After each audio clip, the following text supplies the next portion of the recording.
Halo kawan-kawan, suara dari Siberia, salam dari Siberia, kota Irkutsk. Sekarang kami berada di pusat kota Irkutsk dan hadir bersama kita anak-anak dari UKI Jakarta. Halo. Halo. Ayo, selamat datang di Siberia, di kota Irkutsk. Terima kasih.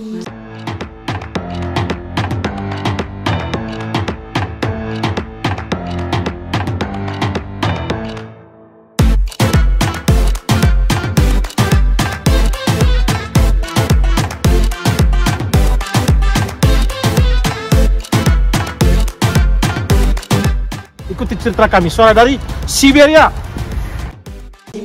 Kenapa kalian terdampar di kota Irkutsk, main-main salju gitu? Iya. Nah, ayo cerita dulu, gimana? Perkenalan dulu deh. Oke, halo semuanya. Nama saya Elsadeh Melansari Sitompul. Saya biasa dipanggil Elsadeh. Saya dari Tumpul, orang Batak. Batak Pride. Saya di UKI ngambilnya jurusan arsitektur, tapi di IRNI tuh ngambil jurusannya Power Electrical Engineering. Lanjut. Oke, halo semuanya. Nama saya Nangdua Deborah Oktariani, tapi dipanggilnya Deborah, Bora or anything terserah lah. Saya anak mahasiswi hubungan internasional angkatan 21 dari Universitas Kristen Indonesia, dan di sini kita lagi pertukaran pelajar selama 5 bulan di INIRTU, di Politek, dan kita di sini ambil jurusan bisnis internasional. Gitu. Selanjutnya. Ayo. Halo semuanya, nama saya Fember Larastina, biasa dipanggil Fember. Saya anak UKI tahun 2021 di jurusan hubungan internasional. Di sini di BRIX saya ngambil international business. Nah, berarti dua orang yang international business ya. Kalau El tadi kan sudah diulang gitu, soal banyak jurusannya. Iya. Jadi ngambilnya arsitektur saya pasar. Itu pertukaran, ada program, cerita dulu, kira-kira pertukaran mahasiswa itu sebuah kerjasama dengan universitas di kota Irkutsk dengan UKI di Jakarta, atau bagaimana itu sampai proses kalian sampai ada di sini gitu? Oke, jadi kita ini ikut program namanya ICT atau singkatan dari International Credit Transfer Pastor. Jadi gitu. program ini sebenarnya ada dana hibah dari Kemendikbudristek yang dimana nanti akan diseleksi lagi dari universitas-universitas di Indonesia yang masuk. Mereka punya kriterianya sendiri kayak mahasiswanya atau gimana gitu. Nanti universitas ini akan seleksi lagi, diseleksi sama Kemendikbudristek untuk dapat dana hibah, sehingga dana hibahnya itu bisa digunakan untuk mahasiswa seperti kita ini yang lolos seleksi untuk bisa mengikuti pertukaran pelajar di luar negeri di berbagai negara. Nah, kalau dari UKI sendiri, kalau dari universitas kita kirim ke beberapa negara, contohnya kayak salah satunya Rusia kita, abis itu ada Filipina, abis itu ada mana lagi ya? Taiwan, ada Austria. Jadi itu banyak pastor, bukan cuma ke Rusia aja. Rusia, ya. Satu saja pertanyaan saya ketika saya beberapa bulan lalu melihat kalian ada di sini. Mengapa harus memilih Irkutsk gitu? Karena kalian datang itu di saat puncak musim dingin di Siberia. Kira-kira mengapa harus pilih Rusia dan kemudian memilih Irkutsk? Satu-satu kali ya alasannya. Kalau aku milih, awalnya sebenarnya saya pilihnya ke Austria. Tapi karena ada perubahan jumlah orang, jadi saya awalnya dipindahin ke Filipina. Terus akhirnya saya minta pindah ke Rusia, karena ke Filipina saya merasa mungkin terlalu dekat ya sama Indonesia. Jadi perginya sekalian jauh ke Rusia. Dan emang dari dulu sebelum saya ke Universitas Kristen Indonesia, saya itu setelah lulus SMA saya apply-nya ke Rusia, pastor mau kuliah di Rusia dari awal. Jadi sekarang baru kesampaian ke Rusia. Kalau tentang dinginnya, kita udah berekspektasi sih pastor, udah jaga-jaga bakalan dingin. Jadi kita udah sudah mengetahui sebelumnya ya. Jadi kita udah siap-siapin mental sendiri untuk bagaimana El? Sebelumnya kalau misalnya untuk milih Irkutsk itu sebenarnya ada MOU antara UKI sama kampus IRNI itu pastor. Jadi untuk program ICT ini tuh ada kerjasama antara UKI dengan kampus-kampus di luar negeri gitu. Kalau saya sendiri tuh sama kayak Fember, sebenarnya pertama saya milih Austria, cuman kemudian dipindahkan ke Filipina kan karena jumlah yang lolos gitu kan. Habis itu dari Filipina ini ternyata jurusannya itu untuk teknik itu lebih bagus di Rusia katanya, jadi saya dipindahkan ke Rusia gitu. Kalau Fember gimana? Deborah, sorry. Kalau saya memang dari awal sejak daftar emang pilih Rusia sih pastor. Nggak yakin gue. Bener pastor, bener. Saya pilih Rusia soalnya sebelumnya saya kan pengen daftar ISMA dan saya tuh udah lihat mau daftarnya di Moskow, tapi pas saya lihat ada ICT, terus habis itu kita kan ada seleksi di kampus itu kayak ranking TOEIC, namanya kita ada tes TOEIC gitu. Terus kalau yang rankingnya masuk intinya kayak 500 ke atas poinnya, nah itu tuh boleh daftar ICT dan kebetulan poin saya masuk kan Pastor di atas. Kemudian kayak saya lihat negara-negaranya, wih ada Rusia, kenapa saya nggak coba ICT dulu, karena ISMA kan baru buka pendaftarannya sekitar bulan Januari ini kan Pastor. Jadi kayak ya udah saya coba dulu lah ICT, kalau nggak lolos ya tahun depan lah daftar ISMA gitu, karena memang mau mempersiapkan juga. Terus pas tes gitu, pas pengumuman tiba-tiba kayak ada nama saya, udah gas aja. Kalau buat dinginnya juga udah ada persiapan sih memang. Jadi kita udah ada beli baju hangat duluan di Indonesia, terus persiapan yang lainnya kalau kita sakit gitu. Kalian tuh datang bulan berapa ya ke Rusia? September. Dari September sampai Januari ya, 5 Iya, bulan. betul. Saya tanya dulu untuk ini El ini. Kira-kira El, persiapan apa yang Anda buat di Indonesia sebelum datang ke Rusia dan ke Irkutsk? Anda sudah tahu dingin, sudah tahu ada tantangan-tantangan apalah, paling kurang ada gambaran lah bagaimana hidup di tengah salju, kan itu kan musim dingin ya. Kira-kira persiapan apa yang paling utama waktu itu? Berarti untuk musim dingin yang bukan dari dokumen yang di pasar? Ya, dokumen kan itu kita kalau dari persiapan musim dingin yang pasti saya beli sweater kayak gini, beli baju dulu di Indonesia, habis itu kemudian kan ada disuruh oleh international office yang di sini itu, di IRNITU itu disuruhnya untuk beli baju dinginnya itu di sini aja karena menyesuaikan sama cuaca yang di sini kan suhunya. Jadi ya kami cuma beli baju hangat gitu, terus beli mungkin kayak kaos kaki yang banyak gitu sih Pastor. Yang lainnya belinya di sini. Mengapa saya tanya El lebih dulu? Karena El ini saya pernah lihat di puncak musim dingin minus 35 pakai sepatu kets gitu. Iya betul. Itu karena mereka yang nyuruh Pastor, mereka katanya beli sepatunya di sini aja kan. Terus habis itu karena saya ngambil jurusan arsitektur, jadi duitnya kurang. Ya udah tahan dulu belinya sepatunya. Ini satu-satunya orang Indonesia yang datang ke Siberia ini pakai sepatu kets musim dingin minus 35 lagi. Tapi sampai sekarang masih bernafas gitu. Terima kasih Pastor, udah pinjemin sepatu. Lalu bagaimana Deborah? Persiapan apa kira-kira yang paling waktu itu yang paling membuat kamu harus berpikir banyak gitu, harus datang ke Siberia ini?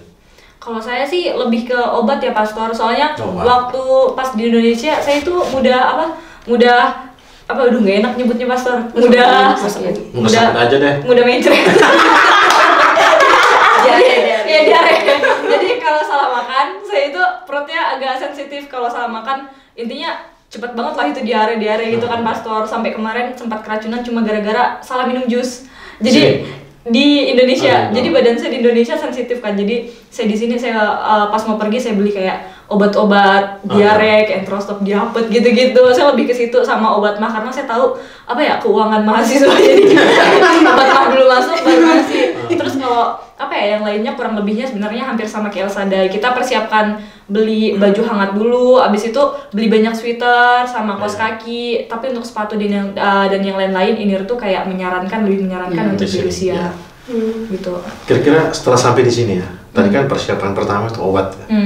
Kira-kira ketika obat itu ada di tangan, sakit apa yang dialami sampai di sini pertama kali ketika menikmati makanan Rusia yang aneh untuk kita ya? Jujur sih Pastor, rasanya aneh masakan di sini ya, kayak maksudnya nggak ada yang seenak masakan Indonesia. Tapi alami, maksudnya sakit perut gitu? Tapi nggak sakit perut. Nah itu kan aneh ternyata. Jadi saya suka kayak, aduh kok rasanya rasa racun gitu ya. Berarti obat itu kasih saya aja deh. Kan udah terpakai. Iya, mungkin karena faktor kebersihan sih ya Pastor. Kalau di Indonesia kan mungkin agak kurang sih, lebih jajanan ya, karena gitu. Pengalaman saya juga seperti itu. Di Indonesia kan kadang-kadang saya kalau lihat makan daging tuh kadang-kadang sakit perut. Tapi saya di sini pagi siang malam makan daging nggak sakit perut. Iya betul Pastor, betul. Terus pas kesini malah sakitnya lain, sakitnya tenggorokan.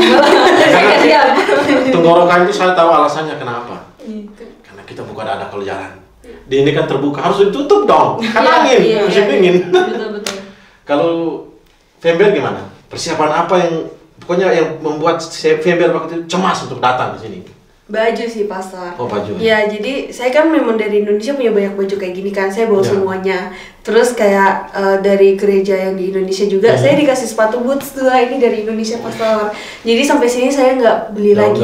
Jadi saya nggak dengerin kata yang dari International Office ini tuh. Jadi saya bawa baju hangat dari Indonesia satu, kemudian saya beli lagi di sini satu buat kayak jaga-jaga gitu kan. Terus baju hangat kayak gini dibanyakin, kaos kaki gitu sih Pastor. Ya. Lalu setelah sampai di sini, datang ketika sudah musim dingin. Kira-kira kesan pertama tentang Rusia itu gimana?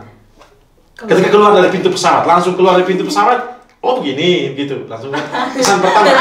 Kita semua sama nih Pastor kesannya. Oke, sama itu apa? Kalau saya lihat kayak saya langsung senang, saya langsung berpikir kayaknya saya mau tinggal di sini, beli tanah di sini. Oh, tanahnya banyak gitu. Iya. saya mau beli tanah di sini. Tanah kosong karena penduduknya sedikit. Iya, saya kayak lihat kayak suasananya sih saya suka Pastor kayak. Oh iya. Jadi pertama kali saya bilang kan kayak kayaknya aku mau tinggal di sini, beli tanah di sini, saya suka. Terus seandainya kalau ada dapat coba ke Rusia tinggal di sini. Kayaknya sih Pastor. Siap membantu deh. Siap. Nanti kalau diberkati. Kalau Deborah gimana?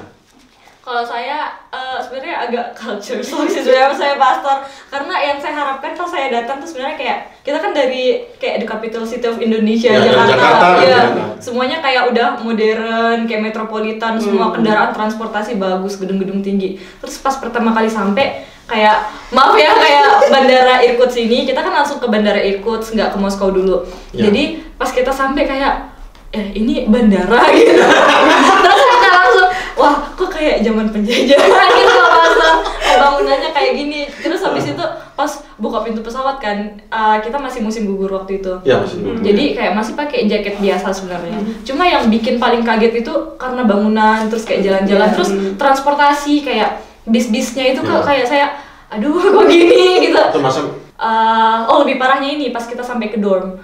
Terus kita lihat tangganya tuh, aduh, gimana ya? Kayak kabel-kabel di mana-mana. Iya, kayak zaman penjajahan sih Pastor. Jadi saya kayak, aduh kok saya kesini gitu kan. Terus kita sempat ada mengalami kendala. Culture shock ya. Iya, kendala ya beberapa kayak masalah menukar uang gitu-gitu, apalah kayak dari pihak universitasnya kurang memperhatikan gitu. Jadi kayak bikin kita aduh gitu gimana 5 bulan di sini gitu Pastor. Tapi sejauh ini selama udah ketemu sama Pastor sama anak Indonesia lainnya, so far keren. Kalau El gimana? Pertama dari turun pesawat dulu ya Pastor, itu saya kaget itu kayak kok kita turun lewat tangga gitu kan. Kalau misalnya di Bangkok sama di Malaysia itu kan kita kayak turunnya ada di bandaranya gitu kan, ada lorongnya. Kalau ini kita kayak turun dari pesawat tuh pakai tangga gitu kan, kayak presiden gitu. Kok kita bisa gini gitu, terus kita naik bis lain kan ke dalam bandara, terus kayak sama kayak Deborah kayak ini bandaranya gitu. Kayak terus nggak ada wifi, nggak ada apa-apa kan, jadi kayak susah untuk menghubungi orang-orang gitu kan. Habis itu juga kayak ngelihat transportasinya kayak wah ternyata kayak gini, masih tua-tua gitu kan. Habis itu bangunan-bangunannya juga kayak nggak sesuai ekspektasi saya di Indonesia gitu loh. Kan kalau di Google tuh kayak bangunannya kayak klasik tapi yang masih bagus gitu loh Pastor. Kalau di sini tuh kayak bener-bener cuman kotak, terus habis itu ya bangunan tua-tua gitu lah Pastor kayak gitu. Terus habis itu cuman di sininya kayak saya ngerasa kerennya itu karena ada transportasi yang nggak ada di Indonesia, contohnya kayak tram, kayak habis itu trolleybus gitu-gitu sih pasti. Lalu itu kan istilahnya kesan pertama atau casing luar ya. Lalu ketika kalian mulai kuliah, kira-kira kesan proses pendidikan atau sistem pendidikan di Rusia itu gimana menurut kamu? Kalian kuliah kan dalam bahasa Inggris, sehingga saya tidak bertanya tentang masalah bahasa. Kalian sudah siap untuk studi. Kira-kira kesan pertama ya sistem pembelajaran atau proses kegiatan belajar mengajar di Rusia itu gimana? Bagaimana Deborah?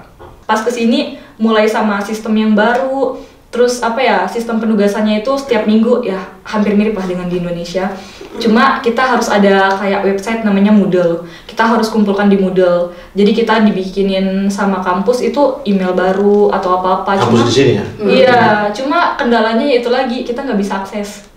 Oh gitu. Iya, karena apa ya? Ini juga baru buat kita sih. Kita susah buat akses internet karena Rusia kan baru-baru diblokir kan pastor sinyalnya begitu. Jadi buat jadi buat kita kumpulkan tugas pakai internet itu cukup susah sih buat kita. Satu pertanyaan penting untuk saya untuk compare sistem pendidikan di Indonesia dan di sini. Kira-kira dialog dengan dosen itu berapa persen dan belajar mandiri itu berapa persen menurut kalian? Nah, ini interestingnya kuliah di sini Pastor di Rusia. Jadi mereka itu kan punya 3 jam dalam satu mata kuliah. Oh ya. Satu mata kuliah 3 jam. Jadi mereka bagi 2. Jadi 1,5 jam, 1,5 jam dibagi ke hari yang berbeda atau dalam satu hari tapi ada istirahatnya gitu. Kalau di Indonesia tuh kita terobos aja lanjut.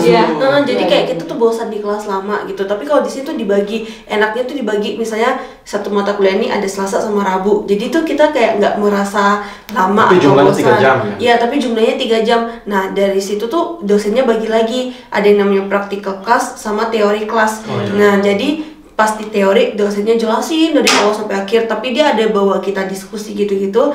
Nah, habis itu dia kasih tugas buat kelas selanjutnya. Kelas selanjutnya yang 1,5 jam sisanya itu kita pakai untuk presentasi tugas kita. Jadi kayak 50-50 gitu. Kita ada cari materi sendiri, dosen ada kasih materi. Nah, kalau misalnya di Indonesia tuh kan 3 jam kan satu mata kuliah. 3 jam ini dosen ngomong terus ngajak diskusi kita kayak nanya-nanya gitu, kita jawab udah gitu kan. Nanti 3 jam minggu depannya lagi kita yang presentasi semuanya.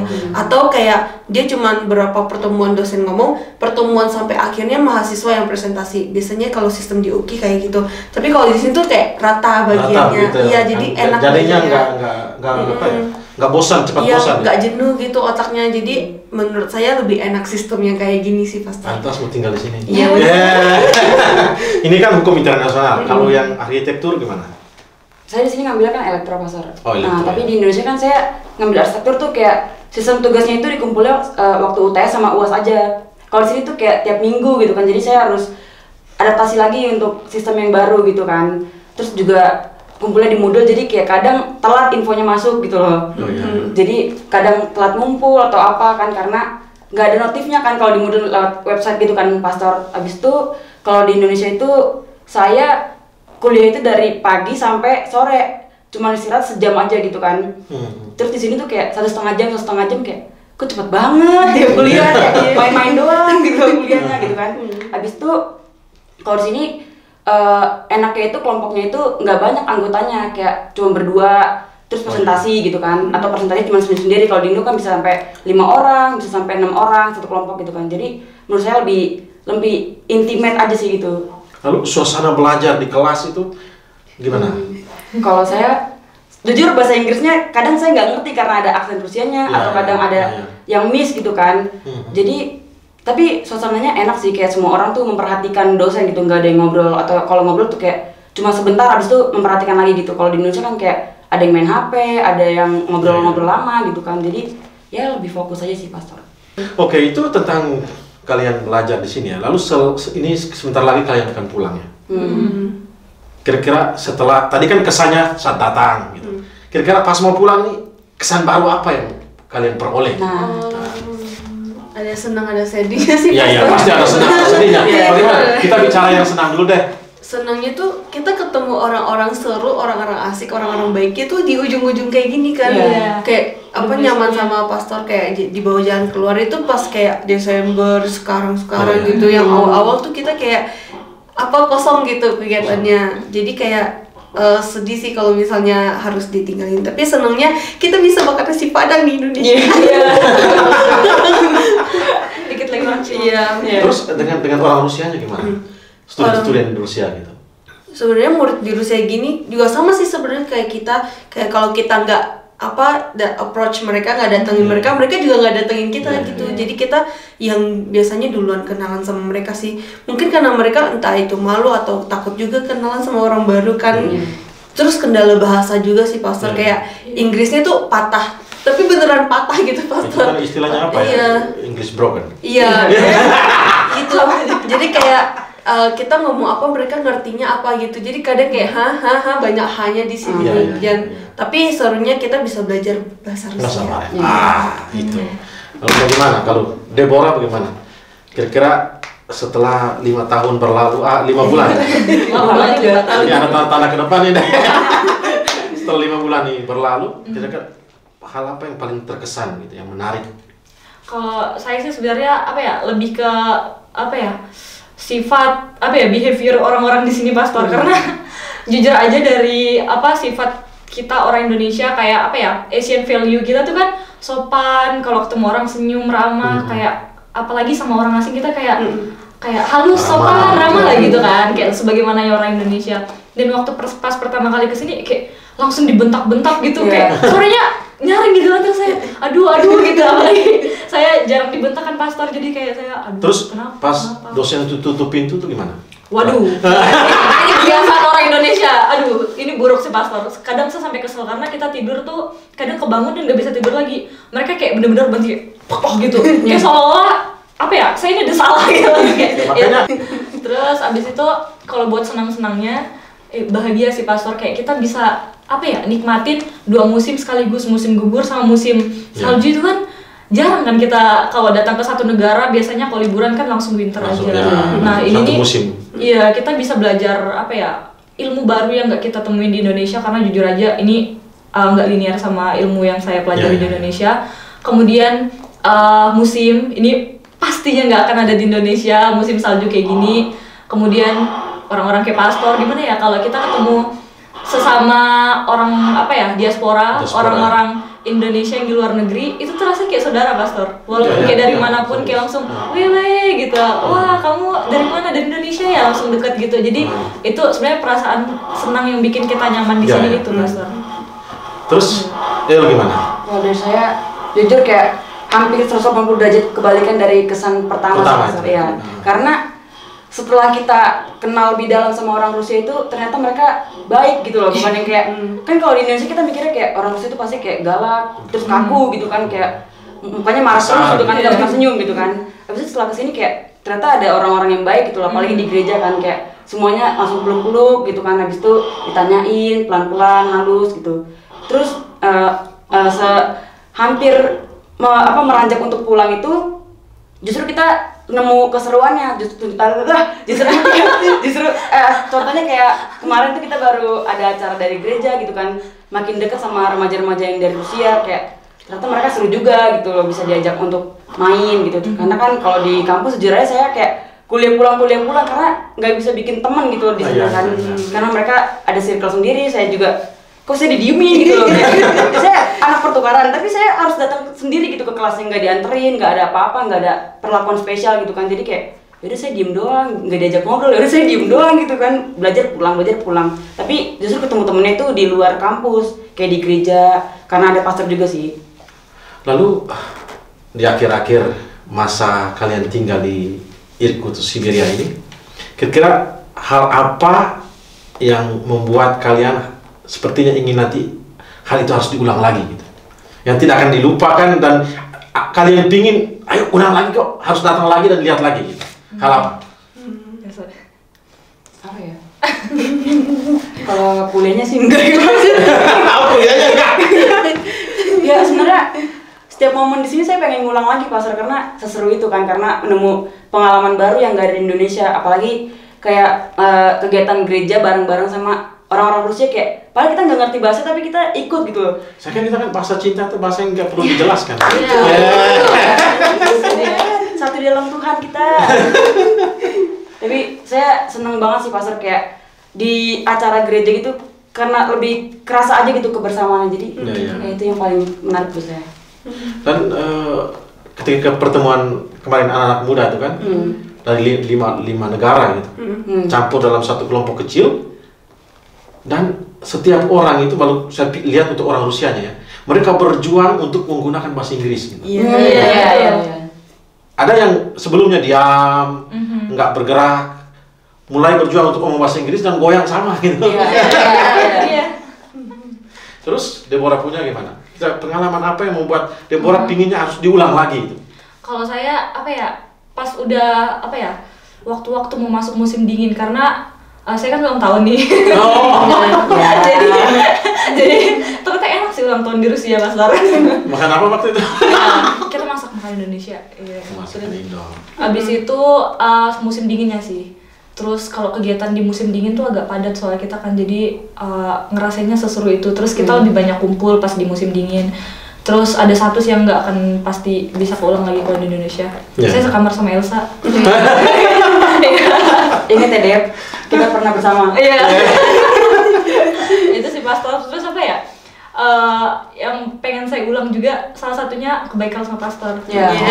Kayak lihat keindahan Baikal sama Pastor kan, terus diajak ke pasarnya gitu kayak wih keren banget, Pastor baik banget waktu itu. Nanti kalau Ember gimana? Kalau saya itu pas turun salju, pas pertama kali turun salju. Bagaimana? Ember sentuh pertama, lihat salju dan angkat sentuh itu gimana rasanya? Itu pertama kali turun salju, saya langsung kayak mata saya tuh nggak bisa berhenti lihat ini pasar, kayak dalam hati tuh kayak 5 menit nggak kedip gitu.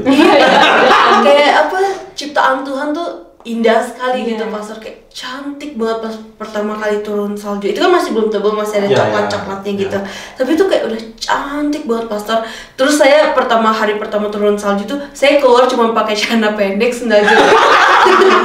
Saya keluar cuma buat pegang salju doang pasar. Itu kayak nggak bisa dijelasin sih pastor, indah banget. Terus yang kedua itu jalan-jalan sama pastor. Itu tuh ada aja ceritanya tuh ada aja. Terus kayak pastor sangat membantu di sini. Iya, Dan kita seru sama pastor-pastornya tuh bisa diajak gokil bareng. Iya, ini pastor gokil ya. Jadi kayak kita kira kan jalan sama pastor kaku nih, harus sopan gitu-gitu. Ternyata tidak, pastornya gokil. Tinggal di Rusia itu harus menjadi bunglon. Iya. Menurut saya. Apalagi pelayanan ya Pastor. Karena saya kan seorang misionaris. Menjadi bunglon. Bunglonnya gimana? Kalau dan anak-anak harus kita bisa bermain dengan anak-anak. Harus menjadi anak-anak gitu. Kalau orang muda harus menjadi orang muda. Harus dengan orang tua menjadi orang tua. Kalau tidak misi kita itu jadi kaku. Nah, karena tugas kita kan mewartakan sabda Tuhan itu ke orang lain gitu. Dan bagaimana sabda Tuhan itu bisa diterima oleh orang lain tuh, kita harus menjadi mereka. Tidak boleh menjadi diri sendiri. Lalu kira-kira pesan apa ya untuk mahasiswa UKI yang mungkin nanti mau datang ke sini atau ke luar negeri, kira-kira pesan apa yang kalian mau sampaikan gitu ketika sudah mengalami 5 bulan berada di Rusia sini? Dari siapa duluan nih? Ya Deborah aja deh. Oke. Kalau buat saya, untuk teman-teman nanti yang akan ke Rusia lagi sama seperti kita, tolong dipersiapkan biaya deh saya pikirnya dulu, karena jujur kita nih ngerasa apa ya, sangat nggak siapnya di sini karena ada beberapa hal yang menurut kita nggak sesuai sama apa yang direncanakan pada awalnya, karena apa ya, jumlah orang yang pergi dan yang lain-lain. Jadi kita di sini ini kan ada musim dingin dan pasti butuhnya itu jaket winter dan yang lain-lain. Dan justru malahan kampus itu yang menghimbau kita untuk beli barang-barang dingin di Rusia. Tapi mereka juga apa ya, kita kan di sini temanya nggak cukup ya. Iya gitu. Jadi itu butuh lebih banyak untuk musim dinginnya ini. Karena Jadi biaya hidup di Rusia itu mahal. Iya, jujur kayak gitu sih Pastor, dan tergantung sama lifestyle-nya lagi. Gimana kalau cewek ini kan kadang kayak mau eyelash atau ya warnain rambut kah gimana, kayak banyak yang dipermak. Pedicure. Iya, pedicure. Barbecue. Iya. Barbecue. Terus ya paling itu aja sih, biaya, karena jujur itu berat juga buat kita mikirin kuliah, mikirin biaya, kayak biaya kita pas-pasan gitu, jadi harus ada biaya tambahan kayak biaya cadangan yang akan kalian gunakan. Jadi persiapkan itu lebih awal sebelum daftar. Pertimbangkan dulu lah itu, pertimbangkan masalah biaya, karena jujur aja ini lebih mahal sebenarnya dari biaya hidup saya di Jakarta. Ya di luar negeri ya. Iya. Gitu. Kalian datang itu kan harus membeli sesuatu yang baru dan mahal gitu. Dan gini juga Pastor, kita apa ya, dibilangnya dari awal itu kalau Rusia itu murah karena sedang kena inflasi perang kan. Jadi kita kayak ya udah murah gitu. Ternyata pas datang enggak kayak gitu. Kalau Deborah gimana? Tember. Tember. Kalau dari saya itu pastikan informasinya betul-betul, kayak jangan dengar kata orang katanya gini, kayak tadi katanya murah, jadi jangan dipercaya dulu gitu, harus di searching dulu sebenarnya biaya hidup di Rusia tuh berapa. Meskipun kita jatuhnya kotanya jauh dari Moskow, tapi biaya hidup di sini tuh ternyata lebih gede dari Jakarta gitu Pastor.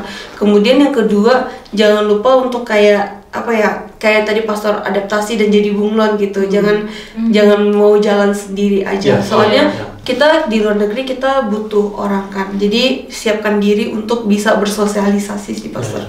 Ya punya relasi gitu. Bagaimana El? Kalau saya selain dari biaya perlu siapin mental juga pastor, karena kan kita jauh dari rumah nih ya, jauh dari orang tua, kayak pasti ada rasa kangennya, ada homesicknya kan. Tapi jangan langsung kayak aduh udah nyerah aja kuliah di sini, pengen pulang gitu kan kayak ngapain daftar gitu kan. Jadi mending kalian kayak cari relasi Indonesianya gitu, karena kan kita kalau misalnya ada orang Indonesia di luar negeri itu kan kayak tadi Deborah bilang kan pasti kayak keluarga gitu kan, satu keluarga gitu. Jadi bisa cari kayak kakak-kakak yang di sini, cari pastor, jadi bisa kerasa lagi kayak rumah gitu. Kita ada. Iya betul. Jadi sukses sampai di UK, semoga satu saat kita bisa reuni di Jakarta. Terima kasih Pastor. Terima kasih. Sampai jumpa. Sampai jumpa. Keren lah Pastor Adrian. Dan